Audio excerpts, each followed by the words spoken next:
இயேசு உங்களை நேசிக்கிறார். பிரியமானவர்களே, இந்த நாளில் ஆண்டவர் நம்மளோடு பேசும்படியாய் வேதத்திலிருந்து ஒரு 3 வசனங்களை கூட வாசித்து ஆண்டவர் நம்மளோடு இடைபடுகிற காரியத்தை பார்ப்போம். அது தீத்துவின் புஸ்தகம். அப்போஸ்தலனாகிய பவுல் தீத்துக்கு எழுதின நிருபம் 3வது அதிகாரம் 1லிருந்து ஒரு 6 வசனங்களை நான் வாசிக்கிறேன். துரைத்தனங்களும் அதிகாரங்களும் கீழ்ப்படிந்து அடங்கி இருக்கவும், சகலவித நற்கிரியைகளையும் செய்ய ஆயத்தமாயிருக்கவும், ஒருவரையும் தூசியாமலும் சண்டை பண்ணாமலும் பொறுமையுள்ளவர்களாய் எல்லா மனுஷருக்கும் சாந்த குணத்தை காண்பிக்கவும் அவர்களுக்கு நினைப்பூட்டு. ஏனெனில் முற்காலத்திலே நாமும் புத்தியினரும் கீழ்ப்படியாதவரும் வழிதப்பி நடக்கிறவர்களும் பலவித இச்சைகளுக்கும் இன்பங்களுக்கும் அடிமைப்பட்டவர்களும் துர்க்குணத்தோடும் பொறாமையோடும் ஜீவனம் பண்ணுகிறவர்களும் பகைக்கப்படத்தக்கவர்களும் ஒருவரை ஒருவர் பகைக்கிறவர்களுமாய் இருந்தோம். நம்முடைய இரட்சகராகிய தேவனுடைய தயை மனுஷர் மேலுள்ள அன்பு பிரசன்னமான போது நாம் செய்த நீதியின் கிரியைகள் நிமித்தம் அவர் நம்மை ரட்சியாமல் தமது இரக்கத்தின்படியே மறுஜென்மம் முழுக்கினாலும் பரிசுத்த ஆவியினுடைய புதிதாக்குதலால் நம்மை ரட்சித்தார். தமது கிருபையினாலே தம் நீதிமானாக்கு மட்டும் நித்திய ஜீவனுண்டாகும்படி என்கிற நம்பிக்கையின்படி சுதந்திரராகத்தக்கதாக அவர் தமது இரட்சகராய் இயேசு கிறிஸ்துவின் மூலமாய் அந்த பரிசுத்த ஆவியை நம்மேல் சம்பூர்ணமாய் பொழிந்தருளினார். பிரியமானவர்களே, அப்போஸ்தலனாகிய பவுல் தீத்துக்கு எழுதும் பொழுது சில காரியங்களை நினைப்பூட்டு, ஜனங்களுக்கு நினைப்பூட்டு, சபையில் இருக்கிற ஜனங்களுக்கு இப்படிப்பட்டதான காரியத்தை அவர்களுக்கு கற்றுக்கொள்ளும்படியாய் நீ நினைப்பூட்டு. சபை மக்களுக்கு, ஆண்டவரை அறிந்து கொண்ட மக்களுக்கு, ஆரம்பத்தில் விசுவாசிகளுக்கு இதெல்லாம் போதி அப்படின்னு சொல்லுகிறார். எதெல்லாம் போதிக்க சொல்றார் பாருங்களா. துரைத்தனங்களுக்கும் அதிகாரங்களுக்கும் கீழ்ப்படிந்து அடங்கி இருக்கவும், எல்லா துரைத்தனங்களுக்கும் அதிகாரங்களுக்கும் அரசாங்க காரியங்களுக்கும் அடங்கி இருக்கவும், சகல விதமான நற்கிரியைகளை செய்ய ஆயத்தமாய் இருக்கிறோம். அதாவது துன்பங்களே வந்தாலும் நன்மையான காரியங்கள் நற்கிரியைகளை செய்ய ஆயத்தமாய் இருக்கவும், ஒருவனையும் தூசியாமலும், மற்றவங்களை சாதாரண நினைச்சு தூசி வாயில் நம்ம கோபம் வந்ததுமே என்ன செய்வோம் அப்படின்னா தூசணம் தான் வரும் நமக்கு. யார் ஏதாவது ஒரு காரியம் நம்மளை ப்ரெஷர் ஆக்குற மாதிரி சொல்லிட்டா நம்ம வாயிலிருந்து புறப்படக்கூடிய வார்த்தை எப்படினோ அவன் எப்படி ஆயிரும் அப்படின்னு சொல்லிடுவோம். ஆனா ஒருவரையும் தூசியாமலும் சண்டை பண்ணாமலும் பொறுமையுள்ளவர்களாய் எல்லா மனுஷருக்கும் சாந்தத்தை காண்பிக்கவும் அவர்களுக்கு நினைப்பூட்டு. சண்டை பண்ணக்கூடாது, பொறுமையா இருக்கணும், எல்லா மனுஷருக்கும் சாந்தத்தை காண்பிக்கும் பொருட்டு அவர்களை நினைப்பூட்டு என்று சபை மக்களுக்கு நினைப்பூட்டும்படியாய் தீத்துவுக்கு அப்போஸ்தலனாகிய பவுல் எழுதுகிறார். பிரியமானவர்களே, அப்ப எல்லா சபை மக்களும் இதை அறிந்து கொள்ளணும், இந்த காரியத்தை கடைபிடிக்கணும் அப்படின்னு சொல்லி கற்றுக் கொடுக்கணும் அப்படின்னு சொல்லி ஆண்டவர் விரும்புகிறார். அடிப்படை விசுவாசிகளாய் இருக்கிற இந்த ஜனங்களுக்கு இவைகளை போதித்து நம்மை போல அவர்களை மாற்று. ஏன்னா நாமும் ஒரு காலத்தை ஆண்டவரை அறிகிறதுக்கு முன்பதாய் முற்காலத்தில் நாமும் புத்தியினரும், ஒரு புத்தி இல்லாதபடிக்கு கீழ்ப்படியாதவரும் அடங்காதவர்களும் பலவிதமான இச்சைகளுக்கு அடிமைப்பட்டு இந்த பூமியில ஆண்டவருக்கு விருப்பமில்லாத காரியங்களை நாமும் செய்து கொண்டு வந்தோம். அப்படி நாம் எல்லா அருவருப்புகளையும் நாம் நடந்து எல்லாரும் செய்கிறது போல இந்த உலகத்தின் இச்சைகளுக்கு அடிமைப்பட்டு இருந்தது போல அவர்களை விட்டுவிடாதபடிக்கு, ஏன்னா நம்ம ரட்சிப்பிற்கு அனுபவத்திற்கு முன்பதாய் இப்படிதான் நம்மளும் இருந்தோம் அப்படின்றத அது உணர்த்துகிறார். ஒரு சபை போதகருக்கு உணர்த்துகிற ஒரு அறிவின் உணர்த்துதல் பாருங்களேன். நாமும் இப்படிதான் இருந்தோம். அநேக பேர் டக்குன்னு என்ன செஞ்சிருவோம், ஒரு மதுபானத்தில் பிரியப்பட்டு அடிமைப்படுத்தப்பட்டு இருக்கிறவனை பார்த்ததும் கோவப்பட்டு இப்படி கிடக்கிறானே.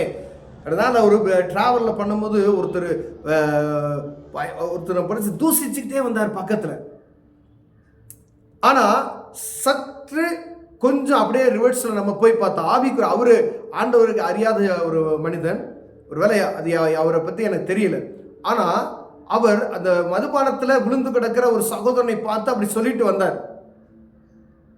ஆனால் அப்படி நம்மளுக்கு தூசிப்பதற்கு நமக்கு அதிகாரம் கொடுக்கல. முடிஞ்சா அவங்களுக்கான இடத்துல ஜெபம் பண்ணிட்டு, ஆண்டவரே என்ன அச்சித்தீங்களே, முற்காலத்தில் இதே பாதம் மதுபானத்துக்கு அடிமைப்பட்டு கடந்தோமே, இயேசு என்ற நாமத்தை அறிந்து பின்பதாகவே இந்த மதுபான பிரியத்திலிருந்து நம்ம விடுவிக்கப்பட்டோம். புகைப்பழத்தை குடித்து நம்ம அசால்ட்டா என்ன செய்வோம், புகைப்பழக்கத்தில் அடிமைப்பட்டு இருப்போம். ஆனா இயேசுவின் நாமம் நம்மை அறிந்த பின்பதாக அவர் இரத்தத்தினாலே கழுவப்பட்டு அந்த பழக்கத்திலிருந்து முற்றிலுமா விடுதலை கொடுக்கப்பட்டது. நாமும் அப்படி இருந்தோம். ஆனா அவர்களுக்கு புத்தி சொல்லு, இதுல இருந்து வெளியே வந்துடணும் அப்படின்னு சொல்லி கருத்தாய் புத்தி சொல்லு என்று சொல்லுகிறார் பிரியமானவர்களே. ஏன்னா நம்முடைய நீதி ஆண்டவருக்கு முன்பதாய் நம்மளை நினைச்சல நிறுத்தலையா, நம்முடைய பரிசுத்தம் அவருக்கு முன்பதாய் நிறுத்தல, அவருடைய இரக்கமும் தயவும் அவர் நம்ம மேல் வைத்திருந்த நீடிய சாந்தமும் தயவுமே நம்மளை என்ன செஞ்சுச்சான், அப்படி மாத்துச்சு. அதே போல அவர்களையும் மாத்தும். அவர்களுக்கு நீ இப்படி புத்தி சொல்லு, ஆண்டவருடைய பிள்ளைகள் இப்படிதான் இருக்கணும், இந்த காரியத்தில் நீ தலையிடாத, இந்த காரியத்துக்கு நீ போகாத என்று கற்றுக் கொடுக்கும் பொழுது பரிசுத்த ஆவியானவர் நமக்கு பொழிந்தருள்வது போலவே அவர்களுக்கு பொழிந்தருளுவார் என்கின்ற நற்காரியத்தை அவர்களுக்கு நீ போதி அப்படின்னு சொல்றார். அப்ப ஒரு சபையில் இருக்கக்கூடிய ஒரு விசுவாசியோ, ஒரு மூத்த விசுவாசியோ, ஒரு சபையை நடத்தக்கூடியவர்களோ, ஆண்டவர் சுவிசேஷத்தை அறிவிக்கிறவர்களோ தன் வாயிலிருந்து தூசண வார்த்தைகளை வராதபடிக்கு நாம் எச்சரிக்கையா இருக்கணும். நம்மை பின்பற்றுகிறவர்களை, விசுவாசிகள், ஆரம்ப கட்ட விசுவாசிகளா இருக்கிறவர்களுக்கு காரியத்தை கருத்தாய் கற்றுக் கொடுக்கும்படியா ஆண்டவர் விரும்புகிறார். அப்பதான் அவங்க நிலைவரமான ஆவியை பெற்றுக் கொள்வார்கள். நாம அவர்களுக்கு கற்றுக் கொடுக்க வேண்டியதை கற்றுக் கொடுக்காதபடி, பரிசுத்த ஆவியின் அபிஷேகத்துக்குள் நடத்தாதபடிக்கு, பாவ காரியத்தை குறித்து கண்டித்து உணர்த்தாதபடிக்கு, ஆண்டவர் நம்மை வழிநடத்தி வந்த பாதைகள் அவருக்கு சொல்லிக் கொடுக்காதபடிக்கு, அந்த கோபத்தை தூண்டி விடுகிற காரியங்களை செய்யாதபடிக்கு, பொறுமையை கற்றுக் கொடுக்காதபடி நாம் இருப்போமேனால் ஆண்டவர் நம்மகிட்ட கணக்கு கேட்பார். நாம இப்படி இருந்தோம், நம்ம என்ன செஞ்சிட்டோம், தெளிந்தவர்களாய் மாறிவிட்டோம். அதே போல அவர்களை மாற்று அப்படின்னு சொல்லி ஆண்டவர் கற்றுக் கொடுக்க சொல்கிறார். பிரியமானவர்களே, பரிசுத்த ஆவியானவர் சொல்லுகிற இந்த வார்த்தைகளை நாம் கேட்டு அதே போல நடப்புமையினால் அந்த சபை ஆசீர்வதிக்கப்படும், அந்த மக்கள் ஆசீர்வதிக்கப்படுவார்கள், அவர்கள் நிமித்தம் அநேக ஜனங்கள் ஆசீர்வதிக்கப்பட முடியும். பிரியமானவர், ஒருவேளை இந்த காரியத்தை நாம் கற்றுக் கொடுக்காதபடி இருந்தால், ஒரு எளிமையாய் சுவிசேஷத்தை அறிவித்து விட்டு போறது வேறு. ஆனா அறிவிக்கப்பட்ட ஒரு மனிதனுக்கு ஒழுக்கத்தை கற்றுக் கொடுக்கக்கூடிய காரியம் வேறு. ஏன்னா இங்கு சொல்லப்படுகிறது இப்படிலாம் நீ நடக்கணும், அது ஒரு மனுஷனுக்குள்ள ஆழத்துக்குள்ள பதிகிறத, அந்த இரத்தத்தோடு கலக்கிற ஒரு அனுபவத்துக்குள் மாற்றுகிற ஒரு காரியத்தை கற்றுக் கொடுக்கும்படியாய் நானும் அப்படி இருந்தேன், நான் அந்த இன்பத்தை பெற்றுக்கொண்டேன். ஒரே நேரத்தில் எல்லாரும் அப்படி ஒரு மனுஷனுக்கு நேரிடாது. ஒவ்வொருவரையும் ஆண்டவர் வித்தியாசப்படுத்தி வைத்திருக்கிறார். ஒரு மனுஷன் ஒரே நாள்ல ரட்சிக்கப்பட்டுருவான், ஒரே நாள்ல பரிசுத்த ஆவியின் அபிஷேகத்தை பெற்றுவான். ஒரு மனிதன் சபைக்குள்ள வந்ததுமே கொஞ்ச நாள் கழித்து கொஞ்சம் கொஞ்சமா கற்றுக்கொள்ளுவான். பரிசுத்தம் என்பது ஒரே நாள் வருவது அல்ல.